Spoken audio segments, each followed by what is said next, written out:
Good morning. Appreciate y'all for tuning in and rocking with us for another edition of the Morning Breeze, man. Always rocking with you guys, as always, man. Outside of me, I got my guy, Mr. Media himself, Jordan JC, in the building.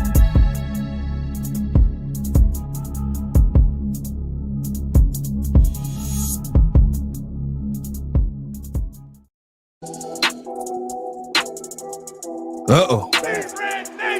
It's cold in the mug outside, brother. It is. God, it's crazy. Hey, you ever feel it through the door? Yes. You ever feel it through the door, dog? Yes. I was like, hey, yo. We need to seal this house. Breeze Nation, what's good? It's your boy, Pat the Designer, back at it again.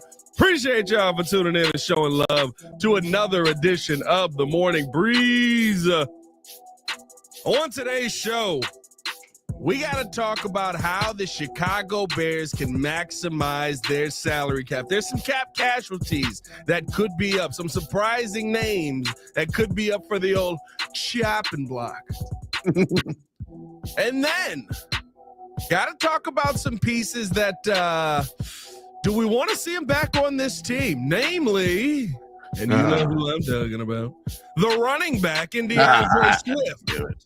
Not a ton of production, but is it worth the cap cut? Probably not going to be able to trade them. And finally, do we want to see Kyler Gordon back on this team? Because Kevin Fishbane put out a number that would set the market, ladies and gentlemen.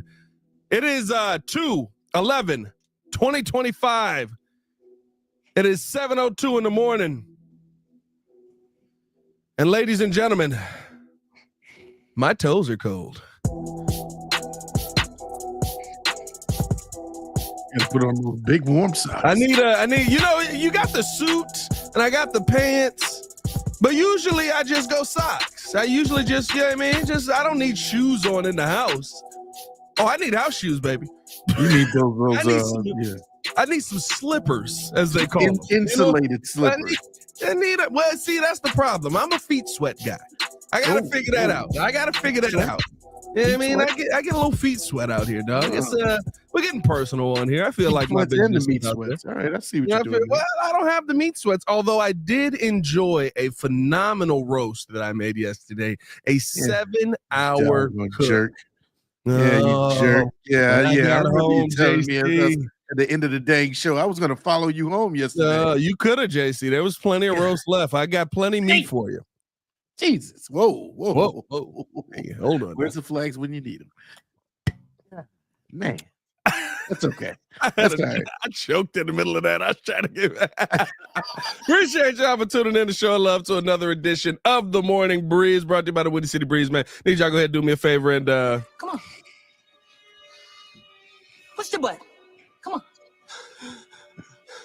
Push the button. Come on, push the button.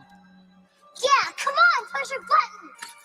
You heard what she said. Y'all heard what Sue Young said. Hit that like button, subscribe to the page, man. Leave a 5-star review. Y'all know what to do. Whenever Relentless Mikey drops the oh my, I think of, I don't remember what this is from. Bro, what is that from, bro? What is that from? It's the Asian dude, bro. It's the Asian dude. He's like, oh my. Is it like a cartoon, like The Simpsons or something? No, I don't know if it. Oh my goodness! No. Yeah, you got me thinking about it now. Oh, dog! Was he always Finding Nemo? That too. George Takei. That's exactly who it is. George Takei. George Takei. Oh my! That's a good pull. That's a good pull, man. Good stuff this morning. Appreciate y'all for rocking with us this morning, as always, man. How you feeling, JC?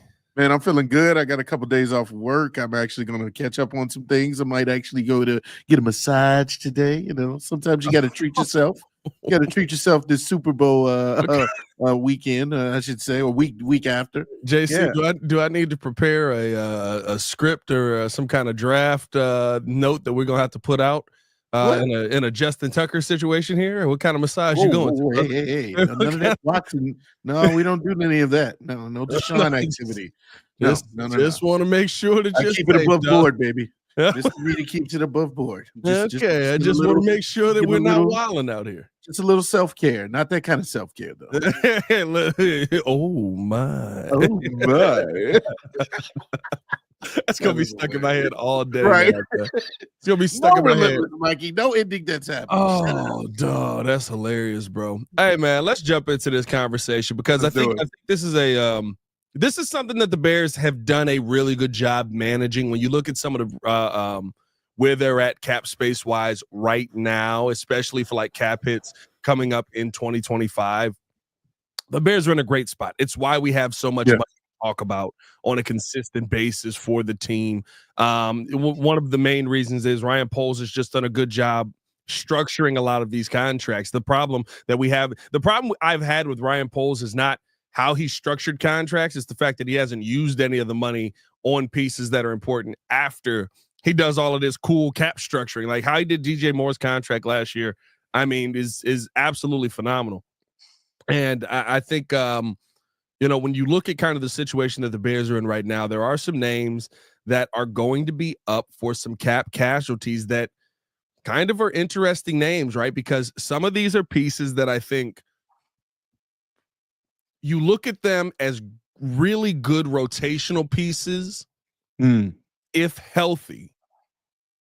Or I'm sorry, not if kind of if healthy. Some of these, that too, yeah, they definitely want to be healthy. But also, very good rotational pieces when you have a good team. When the team is where you want the team to be, that's kind of where you see some of these names at. The big one that stands out at the top of the list is Kevin Byard. Right now, Kevin Byard, if the Chicago Bears were to cut him, would save you $7 million in cap savings. He only costs $1.5 million in dead cap. Again, good way to structure the contract, good way to get the deal done. Kevin Byard has been somebody who has absolutely shown out. I thought that he fit in as a leader very well this season. I thought that he was somebody that if you want to talk about them standing out as far as play on the field and leadership in the locker room, Kevin Byard's name comes in on that.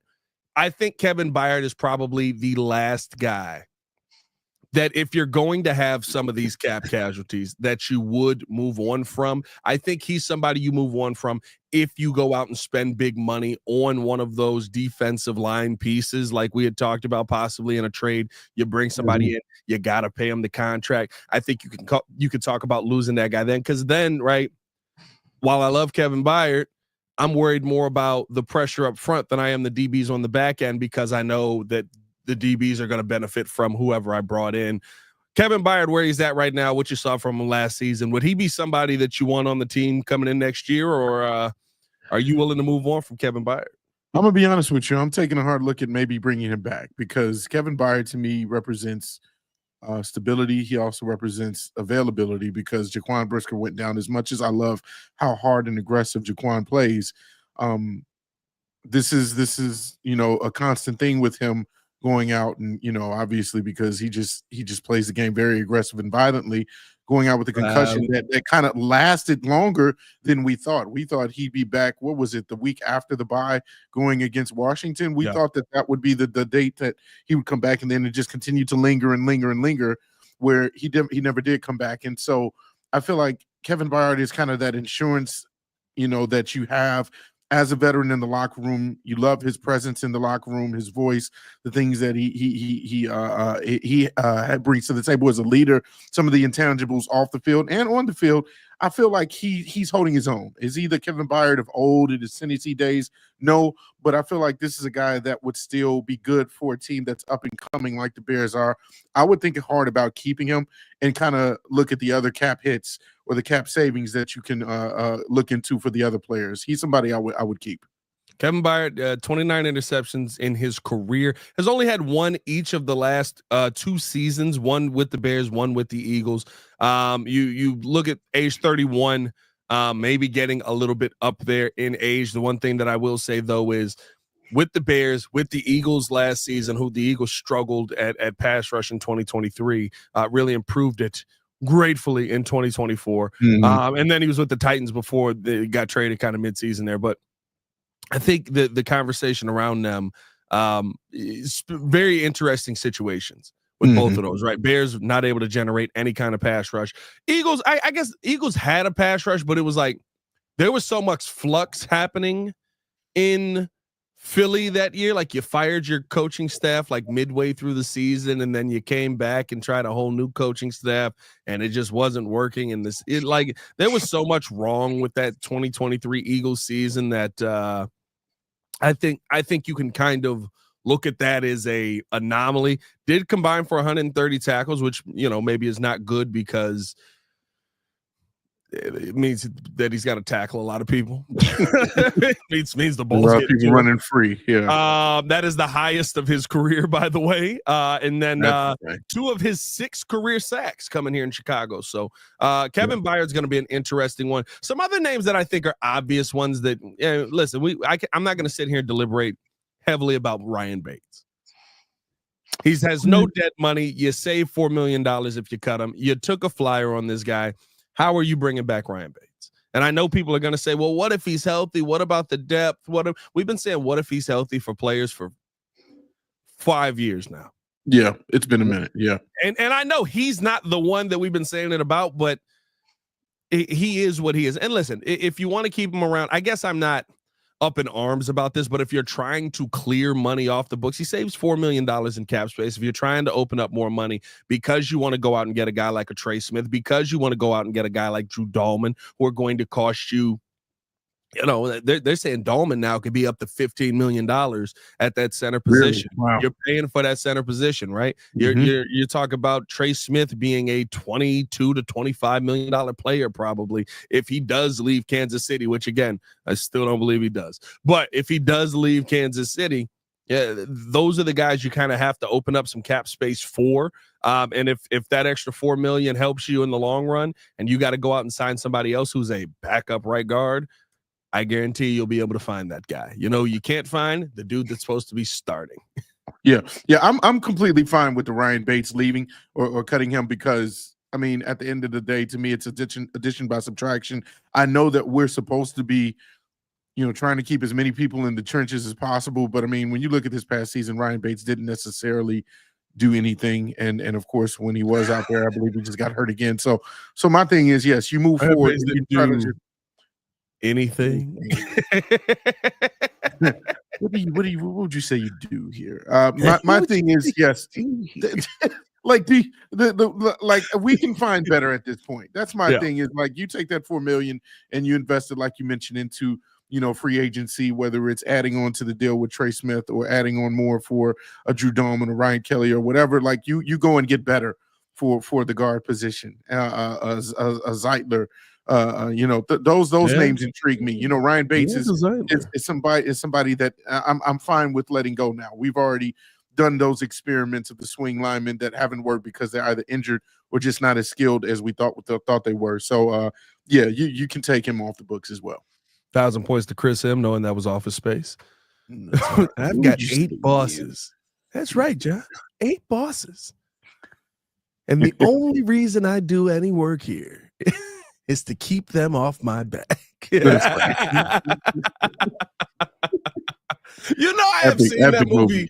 I have seen that movie so many times. Oh, yeah.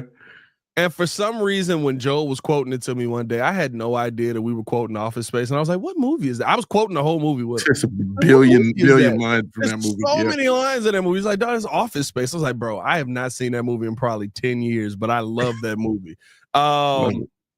One that is interesting, and this one doesn't really save you money. Actually, you probably take more of a hit on the dead cap. But I do wonder if you could see this person end up getting moved on from because of some of the deficiencies we saw this season. Very accurate player, but not a lot of leg. Cairo Santos would cost you $2.8 million in cap savings, or $2.08 million in cap savings. But the dead money hit would be $2.18 million there. So you're actually losing a little bit of money on the Cairo deal, but he's one that I find interesting, not because of cap savings or a cap hit, but more so just because, are you gonna try to find better for cheaper at that position? You can find. I mean, dog. Listen, in college, it's very different in the NFL. You have to be able to survive the pressure. Kicking in Soldier Field is not easy. You can't just go out and find somebody. But almost every single team has someone who can kick it 50 plus easily. There's like 6 of them in college. We sat there every Saturday, and I'm just like, Cairo got a 52-yard field goal blocked because he's kicking it short because he don't have the leg. Meanwhile, I just saw this kid. I think it was at Iowa. Does Iowa have a great kicker? Of course they do. Does Iowa have a great kicker? You know what I mean? Like, I'm pretty sure he hit it from like 62. It's just like, what the heck is this? Like, with more to spare, right? I mean, when you think about a guy like Cairo, He's a guy that I could take and leave it. I mean, he's the little engine that could, man. You know, the guy he tries to little, bro. You know, he's like 5'5". Yes. No, he's a little guy. But at the end of the day, you say little so many times. Honestly, because I was trying to think of something else, but I didn't want to be disrespectful. So I was you were more disrespectful. I was just gonna say he's a little guy. How many times can you say little? No, it's really an issue of, you know, that he's used to the weather and the trajectory and the direction and the wind direction of Soldier Field. So he's been used to that. He's been a very, very reliable kicker for the most part. Yes. But the whole thing is, you know, when we go into the draft, when you go into those later rounds, it's like, okay, that's where you can get a guy who can probably boot it 60 yards. Or at least kick it a little higher so you don't get it blocked as soon as you kick it. Like my thing is, okay, maybe you go into the season with the Santos, but then you have a guy behind him that you've drafted in the 6th or 7th round, you know, that could be like the replacement, and see what sort of competition you have in camp, because you don't want to have 2 kickers on your roster at the end of the day, and see it that way. My thing is, Cairo has done enough. I mean, and at the end of the day, he beat Green Bay for us, so thank you for that.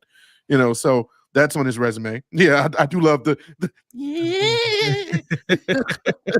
that was a epic celebration. But my thing is, yes, I'd stick with Cairo. Like you said, the dead cap, the dead money would be a little bit more than keeping him. So I'm thinking about maybe just keeping him. I think what's interesting to me is I feel like Cairo's fate is tied to how comfortable they are with Justin, or with Caleb. They weren't comfortable with Justin. Yeah. Like, I really do. Like, because if you believe Caleb Williams can get you within 40 anytime that you need him to, hey, we need you to get us to the 40. We need it. And he did often. We need you to get us to the field goal target line. Yeah. He got you there. He did that this season. If you believe that Caleb Williams can be that guy, I think Cairo Santos does stick around because of, you know, 44 yards. If we can get him to 44 yards, we know he's money. And he is. He realistically is. Also, I also think if you're improving your offensive line, if you keep a guy like Ryan Bates around possibly, and you're like, hey, look, you're on the field goal unit, like, those are pieces. Remember, who was it? Braxton? Was it Braxton that got pushed, or who was it? No, Pryor. It was Matt Pryor. Matt Pryor's getting shoved back immediately. Mm-hmm. Yeah, I mean, as much as we blame Cairo for kicking it low and it being too low and not being able to, Matt Pryor just like. It doesn't make his job easier. I think having better offensive linemen also helps in that situation. I'm not mad at Cairo Santos sticking around. I listen, the one thing I know is we don't have to do kicker competitions. Oh Lord, no. That was embarrassing. That was a weird time. That was very embarrassing. We had choppers, helicopter, circling Soldier Field to watch Cody Parkey miss kicks. I remember, actually, was there a bit on one of the radio stations that actually did that? It was like, and Cairo and Cody Parkey double doinks it again in practice. Well, you know, remember, like, see, this is the part I think people don't remember about the Cody Parkey situation. I could have dealt with Cody Parkey if it was the yips. He didn't practice at Soldier. No. That was the problem. He didn't practice kicking in the field that he kicked at. That was the problem with Cody Parkey. It wasn't the fact that it was, you know, oh, he's got the yips or he keeps hitting the crossbar. He wouldn't practice outside. He was like, oh, it's the same as kicking over here on turf. No, it's not. No, it's not. That is one Not at reason all. why I do like Cairo. You don't have to Yeah. worry about Cairo. Exactly. A couple of other names as far as cap casualties that could be out there. We spent way too much time on a backup right guard and a kicker there. A couple of other names that could be cap casualties here. And these two are impactful names as far as the cap space. And one impactful on the field, maybe not impactful enough, but as far as a solid rotational piece. And I'm not gonna lie to you, he's one of my favorite dudes in the locker room, so I'd be sad to see him go. But Demarcus Walker, I would say 5.25 million, dead money 666,000. I think when you can save like that, that probably means you are gone. Like, that's literally, we get $5 million back. Have a great life. Demarcus, tell your mama I ain't coming home no more. Bye. Goodbye. Yeah, man. Man, yeah. Demarcus Walker is a guy I like. I like his presence.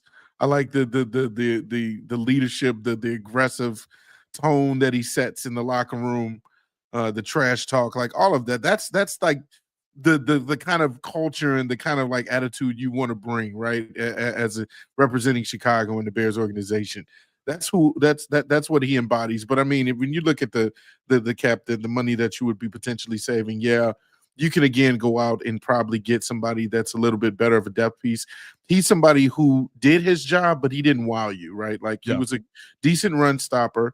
Got you a couple of sacks from the interior. He's somebody who can play on the outside as well as an edge rusher. You know, so he's versatile, but I feel like you can also address that. And then you just got a guy in Austin Booker too, who needs to continue to develop, who may be taking maybe more minutes away from him. So, you know, at the end of the day, I feel like if you get more depth on that defensive line, whether it be in the draft or in free agency, he's a guy who would kind of be down in the depth chart anyway. So I'm fine with letting him go and getting that $5 million. Now, the one thing is, right, he does have that versatility. He's got that. Oh, okay. All right. We speaking on the computer. How about you breathe for a second there? My computer just started talking. It threw me all off. What was I about to say? I was about to say, what in the world happened? It just started talking to me. Sometimes it does that, I guess. Yeah, I mean, I had that happen to me on the with the ESPN Chicago app the other day. It just started talking middle of the podcast. It was like doing a show, ESPN, your show. No, what I was going to say was that I think the thing about Demarcus Walker is he has that inside-outside ability that can be versatile. He's, I think, a very solid rotational piece. But when you look at the cap savings that you could have, especially with some of the money that the Bears are going to be spending this offseason, you would hope they're going to be spending this offseason. I think he's a prime candidate to be cut, especially because I would assume that the Bears are probably going to look to draft. Even if they don't go with my mindset of drafting a guy in the first round there, I would think you're going to draft a couple of edge rushers here that you want to work in. They're looking for development. Now, the question is, are you going to have leadership on that defensive side of the ball? That's the one thing Demarcus Walker always talks about trying to do, right? Being a leader on this team, being a leader in the locker room, being a leader to the young guys. And, yeah, you know, he was never selected for the leadership council, but it's also Matt Eberflus. So maybe that's more Matt Eberflus than it is Demarcus Walker in this situation. But I just, he's a strong voice in that locker room. He's one of those guys at training camp that you love to have out there because he's always going 100. And I do think you need guys like that. The other name on this list, and we'll see what happens with D-Walk. The other name on this list is Gerald Everett. And this one is interesting I know people are not going to like this, and especially as much praise as I just gave to D-Walk. But with Ben Johnson in here, if I had to pick between the two, because Gerald Everett is $5.5 million in cap savings, but his dead money hit is $1 million. If I had to pick between the two, I would keep Gerald Everett over Demarcus Walker. Gerald Everett was used terribly last season when he was used. Thank you. I can tell you this for a fact. Gerald Everett can play football. Thank you. Gerald Everett is a freak of nature tight end. And only with the Chicago Bears was he 8 receptions for 36 yards. This is trash. That's horrible. Everywhere else he's been. Now, it's not like you're spending a ton of money on him. It's not like you're overdoing it. But as far as like a high-powered offense, Gerald Everett is a guy that you want on your team. If you want that high-powered offense, because first off, the actual team running 12 personnel with Gerald Everett on that would be good. If you had actual plays where he's actually supposed to be a part of the play. And not whatever the heck we saw from him last season, I would not be mad at Gerald Everett sticking around with the Bears. And I think that his impact would be greater this season in the first game than what we saw out of him last season. When we first got Gerald Everett, I was extremely excited because I felt like out of all the tight end twos that we brought in from other teams that were good on their respective teams, I thought he would be the most talented one we picked up behind Cole Kmet. Because as you mentioned, just the freak of nature, the ability, the things that you saw with him in Los Angeles. I mean, he was utilized very, very well. Yeah. You got here, you're using him as a blocker on screen passes. He can't block, and instead of the actual receiver, and not putting him in positions where he can actually do what he was doing on the Chargers. And I feel like a Ben Johnson can open that up. I don't know what it is with the Bears and bringing in these backup tight ends that used to be good.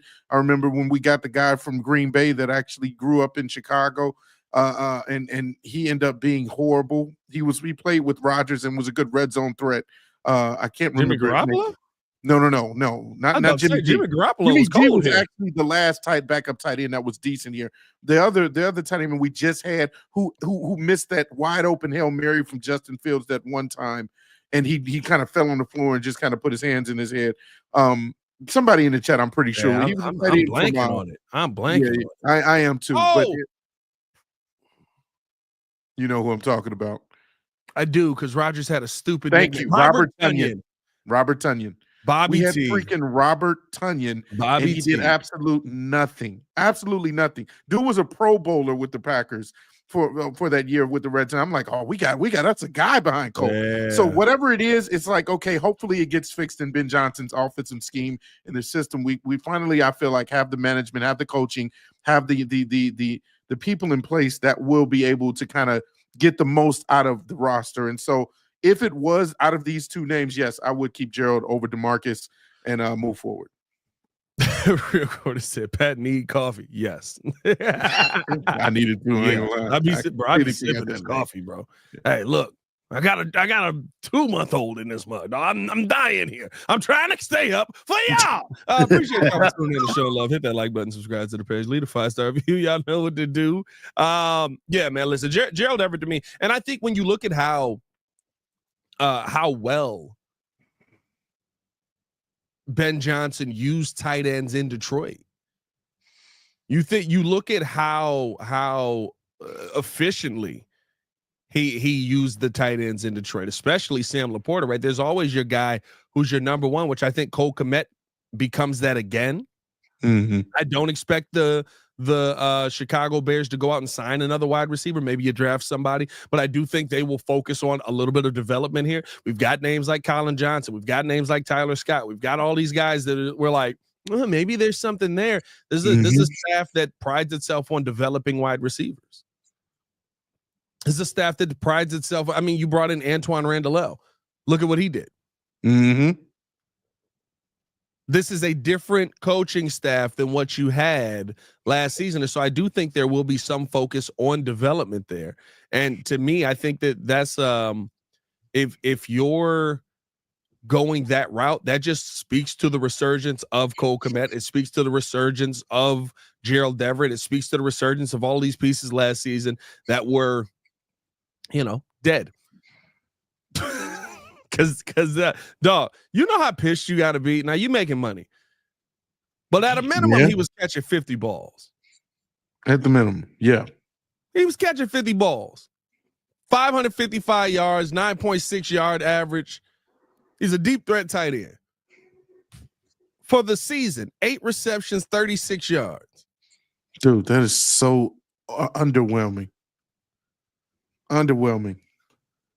That's sad, bro. That's a game. That's a game stat. 8 receptions in one game. It's a horrible game. A horrible game, bro. You were going nowhere. You got 4 yards of carry, a pass. Yeah, no, it's the utilization. We knew what it was last year. It was more so on the coaching than a lot of things. A lot of stuff was done, and of course, when we hearing about stuff like Waldron didn't even get with the quarterback to come up with game plan, like that shows you just the level of trash that we had in the building from the coaching, from his staff. Yeah, just management in general. And so, hopefully clean slate. I'm looking for if we keep Gerald Everett. Now, I'm not saying I'm mad if we let him go as well, but I would love to try and give him a second shot at actually being a little bit more effective. Thought you were gonna get that date in the bull, did you? Not on my watch. Hey man, we appreciate y'all for tuning in to show love. Hit that like button, subscribe to the page, leave that 5-star review. Y'all know what to do. Hey man, we're gonna take a quick break, listen to a word from our sponsors. And on the other side of this, we got to talk about two names that the Chicago Bears could re-sign. Well, I shouldn't say re-sign. One name that the Chicago Bears could re-sign. One name that the Chicago Bears, is it worth it for him to be a cap casualty even if he hurts the cap? We'll talk about all that and more coming up next. Appreciate y'all for tuning in and showing love. It's the Morning Breeze. Cue the Aura music. Appreciate you guys for tuning in and watching the show. Today's episode of the podcast is brought to you by Aura. Have you ever done a Google search on your own name? You'd be surprised what pops up. Your full name, email address, home address, health records, your relatives. It's all out there. And that's why I've been using Aura, the sponsor of today's video. Aura shows me which data brokers are selling my information and automatically submits opt-out requests just for me. Cleaning up my information not only helps reduce the amount of spam I get, but it protects me from hackers who could use that information to help them access my social media, bank accounts, and other sensitive information. It's really simple to set up. I don't have to download several apps or go to things like antivirus, VPN, password management, parental controls, identity theft, but you can get all of that in one place with Aura. I get everything at one affordable price as well. You may already have one or two of these tools, but not having Aura is like leaving the front door locked while leaving the back door and windows wide open. For you to be able to take advantage of Aura, we got a special deal for you here today. Stop data brokers from exposing your personal information. Go to my sponsor at https:/aura.com/the Windy City. Again, that is aura.com/the Windy City to get a 14-day free trial and see how much of your information is being sold.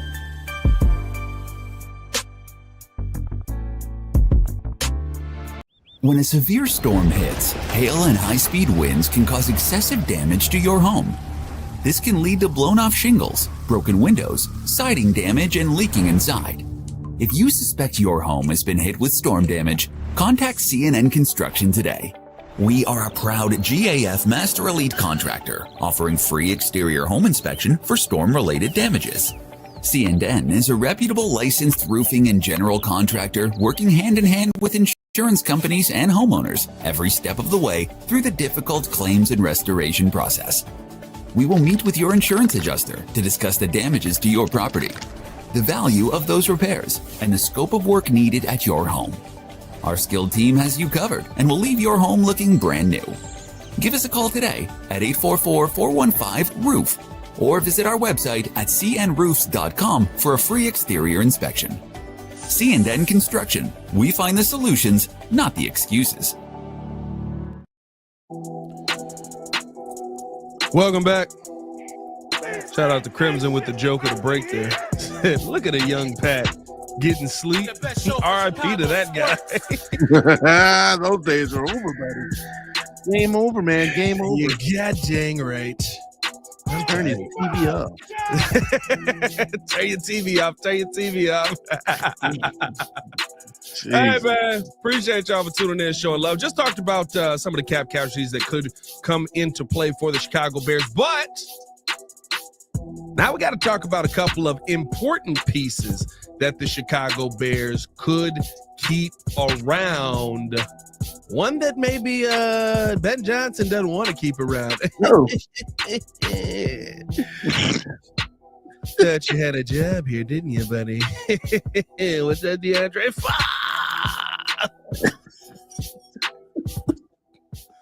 Let's start it off with the DeAndre Swift conversation because listen, y'all know running backs, boy. Y'all know my thought process here, man. And listen, if DeAndre Swift had balled out last season, what would I say? You'd still say he sucks. I wouldn't say he sucked. I'd say he's overpaid. But I know. If he balled out last season and every single game we left, we're like, wow, another 110-yard rushing day for DeAndre Swift, I wouldn't be sitting here talking about the possibility of moving on from DeAndre Swift. But you know who also believes you probably should move on from DeAndre Swift? The dude who moved on from DeAndre Swift, who's now your head coach. Jesus. I'm just saying, by the way, DeAndre Swift had a 14 touchdown season when he moved on from him. He brought in Jamal. What's up, boy? That's down Jamal Williams that had Jamal all the red zone touchdowns. Yeah, he had a 17 touchdown season the next year. Yeah, that is true. You know what I mean? Like, now here is the problem with that. I mean, you're going to need to look to the backfield, but even with the post June 1 designation on his name, your cap savings would be shy of just $2 million, and it would create $7.4 million in dead cap money. That's a big amount of money for the Chicago Bears. So I don't think that it will be very easy to move on from DeAndre Swift, but it doesn't mean that they might not look for other avenues to try and go a different direction there. At a minimum, I do believe that it means that you will have to try and add to this backfield in some way, probably through the draft, or a low, a name that has come up is Declan Doyle coming over from Denver. Has he had any conversations with Javonte Williams, who Javonte Williams had a nice start to his career and just kind of like stopped being a part of the plan, which happens in the NFL. Could you see him have a little bit of a resurgence here in Chicago? What are your thoughts on DeAndre Swift? Would you want to see the Bears move on from him, or do you think that he's a part of this roster next season? Well, Pat, you know how I feel about DeAndre Swift, and not even in a sarcastic way. We understand we joke a little bit about the running back position, but in all seriousness, if you utilize him right, DeAndre Swift has a place on this team. He has a spot and a part to contribute. I see that eyebrow, Red. You lower that rock eyebrow. Oh, Uncle Sam is back. Uncle Sam. And by the way, that was epic. That was fire. That was part of the halftime show as well. Yeah. But no, DeAndre Swift reminds me of someone who, if you put him in the position to succeed, he will succeed. He is not a run it up the gut. He's not a guy who has the greatest vision. He isn't good at first contact and getting past the first wave if there's no clear hole. We know that. We've seen that time and time again. And that's probably why Ben Johnson and the GM and the Detroit Lions wanted to be like, let's move on the first time. My thing is, you saw when he was successful, when there's clearly a gap that's being made, which, by the way, if we improve the line, there could be more holes opened and more gaps. Then that's when he takes off. He has good straight line speed, good agility, good moves in the open field. He's a good pass catching running back. That's when you utilize him the most. And of course, yes, I agree, Crimson. That's about it. But hey, you bring another bell cow running back in, you go into the draft, you want to, address maybe running back down in the draft in the third or fourth round. You get a guy like a Caleb Johnson from Iowa, or you get a Cam Scatterbo, or you get somebody else that can actually be a 3-down back that can take on the contact, the physicality of the game, and give it back as much as it's been given to them. Then yeah, I'm fine with him being that second guy that you go with. And I think that's what Ben Johnson is looking for, is the tandem that will work. Now, whether or not he keeps DeAndre, I'm not sure. But for me, that's a lot of money, dead cap money, to just be like, all right, we're going to move forward. I would keep him more so than let him go. I do think he survives this season. I'm not going to sit here and I'm not going to sit here and say that Ben Johnson would just move on from. I think a trade is a possibility. You try to trade him, but I'm not going to say that Ben Johnson just tries to move on from him just to do it. Yeah. Right now, I could say all that, and then the Bears could go out there and trade him for like a 6th-round pick, and we're just like, oh, okay, well, this is the thing. Now I guess they really did hate him. But the what you're talking about with Swift, and I think this is the concern that I have, right? You would think that kind of player you're talking about would have shown itself behind that Philadelphia offensive line, right? And it just didn't. We saw the difference it made for Saquon Barkley. I guess Saquon Barkley is a monster, but it made like you went from 3.9 yards per carry, and I think he finished at 3.4 that last year in New York, but 3.9 average with the total career in Philly or in New York, to a historic level running back who basically ran your team all the way to the Super Bowl. Mm-hmm. What would DeAndre Swift do with that lineup? But I get, we always look at, he ran for more than 1,000 yards. Well, let's break down that 1,000 yards. Week 1, 3 yards, but that was one. He only had 1 rushing attempt. Week 2, 28 carries, 175 yards. Week 3, 16 carries, 130 yards. And now we're back to earth. Man. Week 4, 14 carries, 56 yards. Week 5, 17 carries, 70 yards. Week 6, 17 carries, or 10 carries, 18 yards. Week 7, 15 carries, 62 yards. By the way, yards per average are not good in this either. Week 8, 16 carries, 57 yards. Week 9, 18 carries, 43 yards. Week 10, 12 carries, 76 yards. Little bounce back game. Week 11, 14 carries, 80 yards. Week 12, 6 carries, 13 yards. Ooh. Week 13, now in week 12, I guess I'll caveat it. They were getting beat 42. They got beat 42-19. At a certain point, you ain't running the football. Yeah, you got to pass. Receiving yards, though, he had 7. Just so he didn't get involved in that pass. He didn't get that. Well, so the receiving part of this that everybody's like, well, he's a receiver too. They didn't use him. Week 14, 18 carries, 74 yards. I'm sorry, week 13, I skipped one. 11 carries, 39 yards. Week 14, 18 carries, 74 yards. Week 15, 20 carries, 92 yards. Week 16, 13 carries, 61 yards. Yeah. He's the same dude. Boy. He is who he is. He's going to be inconsistent. He's not going to provide you a consistent running game. He's going to have weeks where he's absolutely useless. And then he's going to have a few weeks where you go, oh my God, he just ran for almost 200 yards. We got to pay this guy $8 million a year. How can we do this? We have to get him in the building now. 3 seconds into free agency. Hit the button.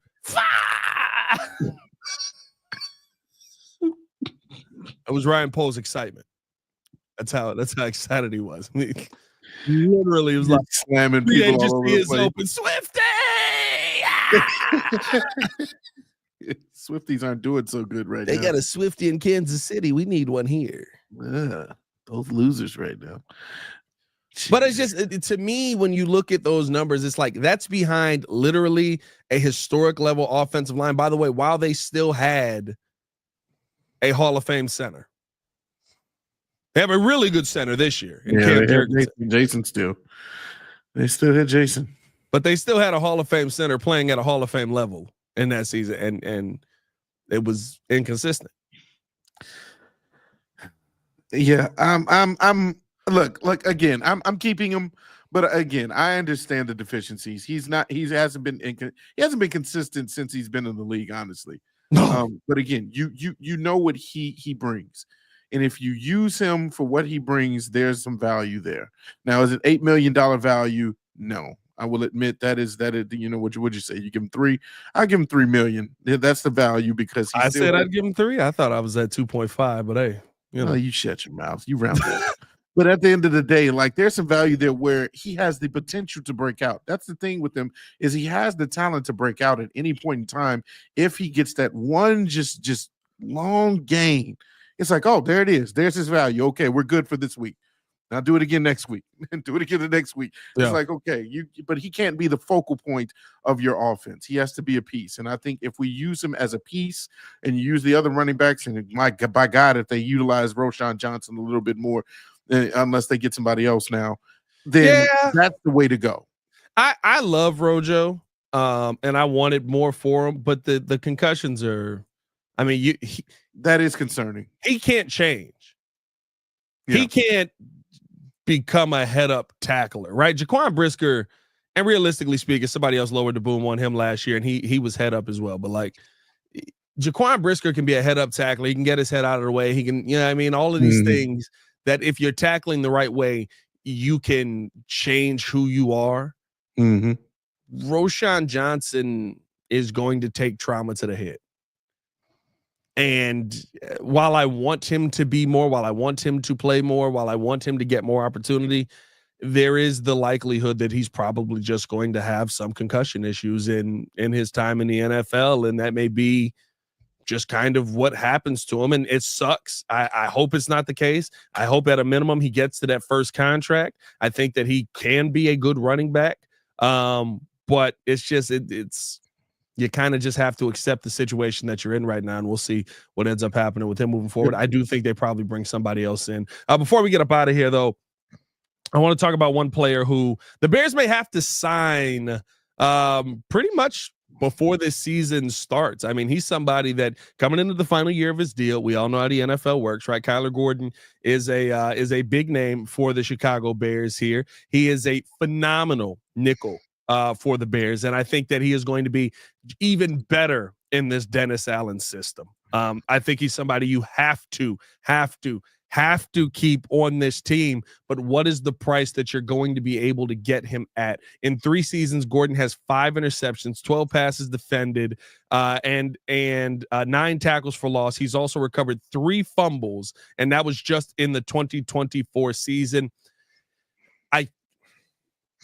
He's had regular injuries. You could say durability is a question, but I mean, like broken hand. It hasn't been like tissue damage or anything that's like long and lingering. It's like bones have snapped. So I don't know if I have a huge question mark on him health wise. I think there was a concussion once early, like his rookie year. I think he was concussed for a couple of weeks, but here's the big question, and Kevin Fishbain did a great job. Check out the article in The Athletic, where he talks about, he asked a couple of agents that don't represent Kyler Gordon that if they did represent Kyler Gordon, what kind of money they would be looking to get him. One agent said he would push for $15 million per year with a floor of $13.5. Another agent said he'd aim for a 3-year, $40 million contract with $20 to $22 million guaranteed.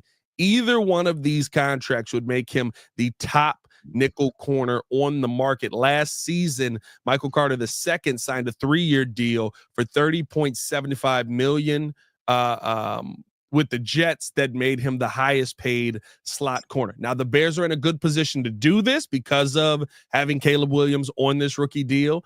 I love having Kyler Gordon on this team. I think he's an asset to this team. I think he's somebody who, as time goes on, you could talk about as a true leader of this team. But are you willing to reset the slot corner market for Kyler Gordon to stay here? This is someone who I have no issue paying money or top dollar for. I have been a fan of Kyler Gordon since he stepped into the league, since he's gotten on the team. I love the way he plays. I've talked about it before. He has no problem getting kind of his nose dirty, getting in the trenches when it comes to those packages. You know, the corner blitz. Like he somehow finds his way into the backfield. He's like slithers through the line. Like he is someone who is all over the place. And I feel like in the type of Dennis Allen type of defense, I feel like he would be utilized even more all over the field. I feel like this is going to be his coming out season, even more so than previous seasons. And if you match up the numbers versus the top slot corner in Michael Carter, just the past couple of years, Kyler Gordon blows him out the water. Yeah. So he definitely deserves a big-time contract. Will he restructure the market for a slot corner? According to the numbers, yes, he's definitely worthy of that. Now, is there concerns over injury? Obviously. But I feel like he is an elite slot corner. Yes, perfect on point. Jay Grizz. Those are hard to come by. The last guy I remember us having that was very, very good. And he left for Denver. I think he went to Vic Fangio's team along with Kyle Fuller. No, the slot corner, not Fuller. Fuller was on the outside. The slot corner that was smaller. And my God, I'm bad with names right now. But he was the best slot corner we had previously. I want to say when we had Bryce Callahan. Bryce Callahan. What Bryce a pull. Good stuff. Callahan was a dog. That was the last guy I really loved. He played himself into a really good contract. Kyler Gordon, I feel, has that type of level even more so. And so, yes, would I be willing to pay him? Absolutely. Would it be in the 20 million to, I don't know, whatever range you're talking to other agents who would, if they represented him? Maybe. Again, maybe we'll see how that works out. But yes, I would give him top dollar. I think here's my only concern. And listen, I agree. It is difficult to find slot corners, especially finding a corner that wants to be in the slot, I think, is difficult. Finding somebody who's also good at it is difficult as well. But can you afford to spend money at that corner position knowing you need to improve the trenches as much as you do? I wonder if you put yourself in a bad spot where, yes, you do need to pay some of these guys, but is Kyler Gordon that guy? I love Kyler. I think the money would be well spent. I'm not even going to sit here and tell you that you wouldn't get good value out of the contract, even at $20 million. I mean, are we going to say he's the best slot corner in the NFL? I don't know if I'll go that far right now, but he's top 5 in the conversation. I agree. He instantly makes an impact. Mm-hmm. As far as the injury concerns, I mean, he's a slot corner. You know what I mean? Like, I'm coming downfield and I'm hitting people coming across the middle. That's going to happen. Yeah. So I'm not worried about the injuries and things like that. He's gonna get dinged up. He's gonna get banged up. You just kind of go into that. But like, I really wonder if you've put yourself in such a bad position with the trenches that you're going to have to let some of these good pieces go to make sure that you get some of these good pieces in here. If you're paying a Josh Sweat just won the Super Bowl and was a major part of it. If you're going to invest in the defensive line financially, would you rather have Josh Sweat or Kyler Gordon? Like those are the questions you have to start asking, because there's, while I love Kyler, while I love the DB room that we have, that is a luxury position if you don't have the trenches. Now, again, I don't know if Josh Sweat's leaving. Yeah. And maybe you invest, that, you know what I mean? Maybe you invest that through the draft and you want to go with a Prince Amuna. I'm gonna get his name. I'm a ding dong. Pretty. That's what I'm. Princely you. Yeah. Yeah, you're right. And maybe you want to address it there, but let's be honest about this. The goal is to build the trenches and then you get DBs on the other side of that. I don't know if it's as much of a lock as people say. I love it. I love having him here. I hope that he does stay. I hope that you can figure out how to do both at once. But if it comes down to sacrificing on the line to keep Kyler Gordon here, thanks for playing the work version of our game. Ooh, that is tough. That's tough. It's the NFL. That's tough. I can't do it. Dog. I can't do it. I can't do it. I don't want it. I don't want it. See, Bears Junkie said Gordon over Sweat. Tweaking. Whoa. Tweaking. Sweat was hurt a lot this year. I wouldn't go that far. You do need your trenches addressed first. You do need your trenches. You gotta address the trenches. I agree with that. Yeah. But I'm sorry, bro. Hey, Mug, Pat bugging. Yeah, all right. Hey, we got all these DBs. That's why we're so elite at getting to the quarterback. Now here's one more question I want to throw out there though, because I saw it in the chat and I was thinking about this. What about Edmonds? Would you keep Edmonds over Kyler Gordon? Tremaine? 17 million? Yeah. I mean, listen, if I could cut him now, I would. But it doesn't save you anything. Okay. It saves you a little bit this year. I think it saves you like, I had to look at Edmonds. I think it saves you $2 million this year. Next year is when the real savings hit. It does save you, but realistically speaking, you're cutting them for $2 million. You have to go find that guy again. It's not like you're cutting him and all of a sudden it's just like, well, we fixed that position. Like, no, you have to go find another middle linebacker again, which you're going to have to pay. Are you drafting that guy? Is that the like? Yeah. You go get the guy from Ohio State in the second round. Jack, that's the problem. We keep giving us all these dudes in the second round. We only got 2 of them things. It's like give or take. What are you gonna? We only got 2 of them things. We can't pick everybody in the second round. Hey man, we finna get up out of here, man. We appreciate y'all for tuning in and showing love. Hit that like button, subscribe to the page, leave a 5-star review. Y'all know what to do.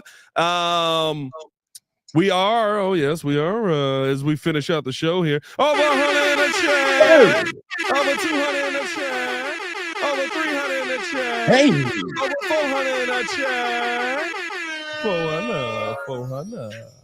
Good morning, everybody. Yeah, good morning. There you go.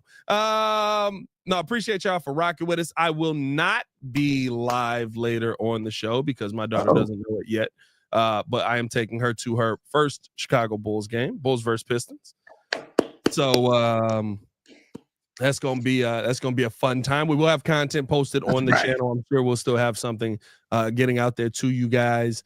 No Chicago Bulls live call on Chicago Bulls Breeze because I'll be at the game, and we got plenty of content coming you guys' way, man. So appreciate y'all for tuning in and showing love. Let's get this video up over 100 likes before we close out the show. You ain't hit that like button, your mama. For Mr. Media himself, Jordan JC, it's your boy Bad the Designer, back at it again. Y'all stay safe out there, Chicago. Bed down, one love, peace.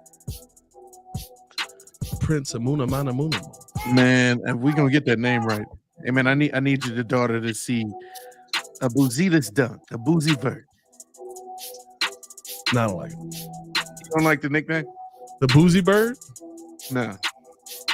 I like it. I like anything better than Lil Boozy Vert. Okay. I mean, Princely Uman Umami.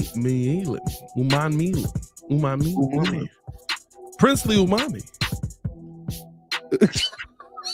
We'll get it right once. If the Bears draft him, I get it right.